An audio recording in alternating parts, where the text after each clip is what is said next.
యోహాను రాసిన ప్రకటన గ్రంథము 18వ అధ్యాయము. అటు తరువాత మహాధికారము గల వేరొక దూత పరలోకము నుండి దిగివచ్చుట చూచితిని. అతని మహిమ చేత భూమి ప్రకాశించెను.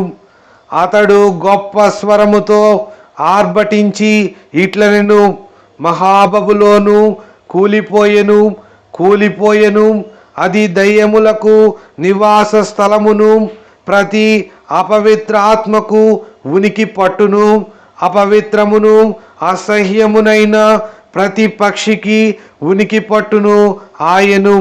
ఏలయనగా సమస్తమైన జనములు మోహోద్రేకముతో కూడిన దాని వ్యభిచార మద్యమును త్రాగి పడిపోయిరి. భూరాజులు దానితో వ్యభిచరించిరి. భూలోకమందలి వర్తకులు దాని సుఖభోగముల వలన ధనవంతులైరి. మరియు ఇంకొక స్వరము పరలోకములో నుండి ఏలాగు చెప్పగా వింటిని, నా ప్రజలారా, మీరు దాని పాపములలో పాలివారు కాకుండునట్లును, దాని తెగుళ్లలో ఏదియు మీకు ప్రాప్తింపకుండునట్లును దానిని విడిచి రండి. దాని పాపములు ఆకాశము నంటుచున్నవి. దాని నేరములను దేవుడు జ్ఞాపకము చేసుకొని ఉన్నాడు. అది ఇచ్చిన ప్రకారము దానికి ఇయ్యుడి. దాని క్రియల చొప్పున దానికి రెట్టింపు చేయుడి. అది కలిపిన పాత్రలో దాని కొరకు రెండంతలు కలిపి పెట్టుడి. అది నేను రాణినిగా కూర్చుండు దానను, నేను విధవరాలను కాను, దుఃఖము చూడనని తన మనస్సులో అనుకొనెను. గనుక అది తన్ను తాను ఎంతగా గొప్ప చేసుకొని సుఖభోగములను అనుభవించెనో అంతగా వేదనను దుఃఖమును దానికి కలుగజేయుడి. అందుచేత ఒక్క దినముననే దాని తెగుళ్ళు అనగా మరణమును, దుఃఖమును, కరవును వచ్చును. దానికి తీర్పు తీర్చుచున్న దేవుడైన ప్రభువు బలిష్ఠుడు గనుక అది అగ్ని చేత బొత్తిగా కాల్చివేయబడును.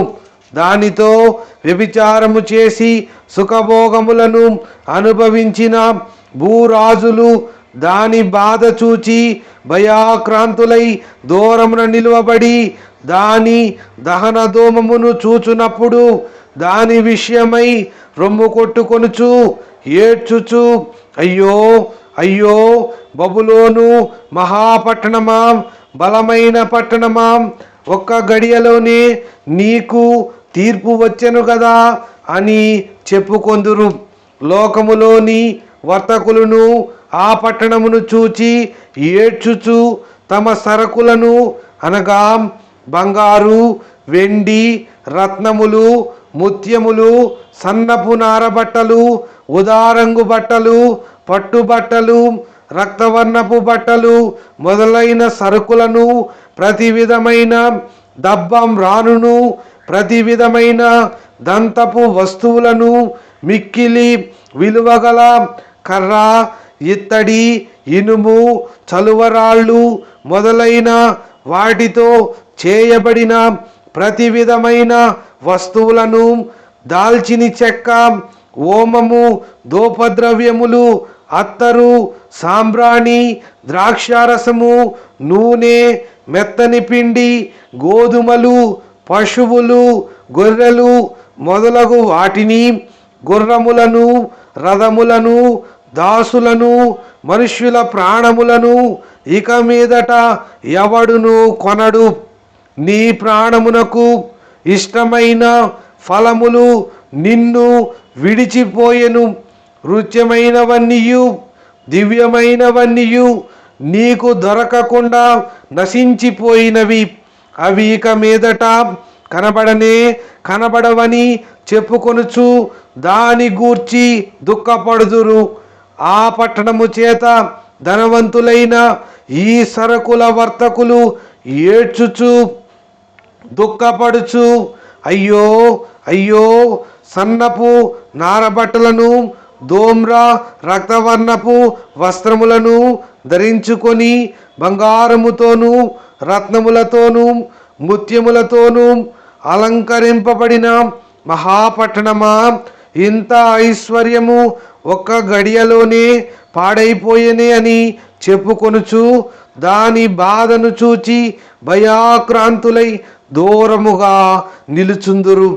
ప్రతి నావికుడును ఎక్కడికైనను సబురు చేయు ప్రతివాడును ఓడవారును సముద్రము మీద పనిచేసి జీవనము చేయు వారందరూ దూరముగా నిలిచి దాని దహన ధూమమును చూచి ఈ మహాపట్టణముతో సమానమైనదేది అని చెప్పుకొనుచు కేకలు వేసి తమ తలల మీద దుమ్ము పోసుకొని ఏడ్చుచు దుఃఖించుచు అయ్యో అయ్యో, ఆ మహాపట్టణము, అందులో సముద్రము మీద ఓడలు గల వారందరూ దాని యందలి అధిక వ్యయము చేత ధనవంతులైరి, అది ఒక్క గడియలో పాడైపోయేనే అని చెప్పుకొనుచు కేకలు వేయిచుండిరి.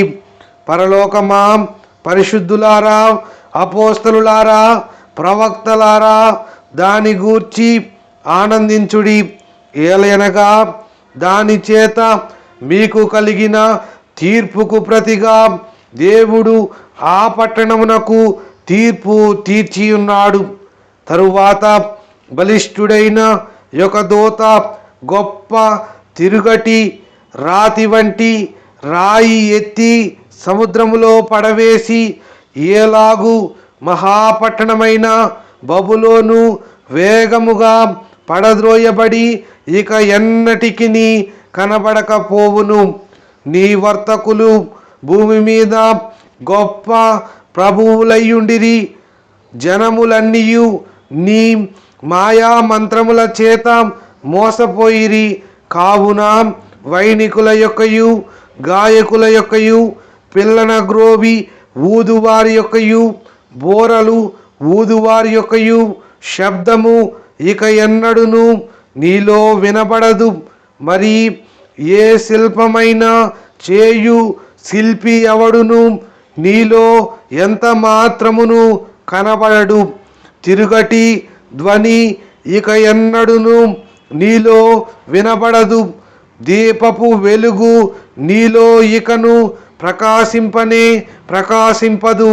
పెండ్లి కుమారుని స్వరమును పెండ్లి కుమార్తె స్వరమును నీలో ఇక ఎన్నడును వినబడవు అని చెప్పెను. మరియు ప్రవక్తల యొక్కయు పరిశుద్ధుల యొక్కయు భూమి మీద వధింపబడిన వారందరి యొక్కయు రక్తము ఆ పట్టణములో కనబడినను